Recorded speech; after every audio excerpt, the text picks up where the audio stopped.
પોણિયામાં એસીમાંથી ઠંડી હવાને બદલે ફૂફાડા મારતા 3 સાપ નીકળ્યા. ભારે ગરમીથી બચવા સાપોનો એસીમાં આશરો.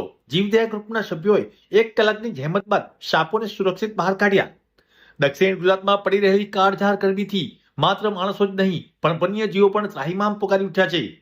પાડીના પોણિયા રેલવે ફળિયામાં રહેતા અનુજભાઈ પટેલના ઘરે આજે એક આશ્ચર્યજનક અને ફફડાટ ફેલાવનારી ઘટના બની હતી. આજે જ્યારે ઘરનું એસી ચાલુ કરવામાં આવ્યું ત્યારે ઠંડી હવાને બદલે અંદર કંઈક અજુગતું હોવાનો અહેસાસ થયો હતો. તપાસ કરતા માલુમ પડ્યું કે એસી યુનિટની અંદર સાપ ભરાઈ બેઠા છે.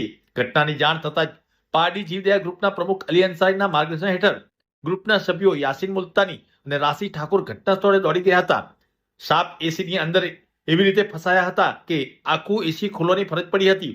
આશરે 1 થી 2 કલાકની ભારે જહેમત અને કુશળતાપૂર્વક હાથ ધરાયેલા ઓપરેશનમાં એસીમાંથી 1-2 નહીં પણ 3 તાંબા પીઠ બ્રોન્ઝ બેક્ટી સ્નેક નામની બિનઝેરી સાપ સુરક્ષિત રીતે બહાર કાઢવામાં આવ્યા હતા. રેસ્ક્યુ ઓપરેશન સફળ રહેતા પરિવારજનોએ રાહતનો શ્વાસ લીધો હતો.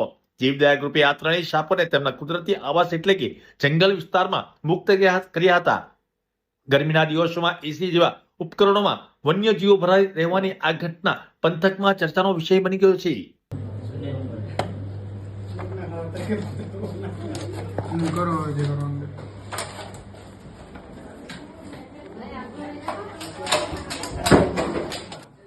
એ લોકો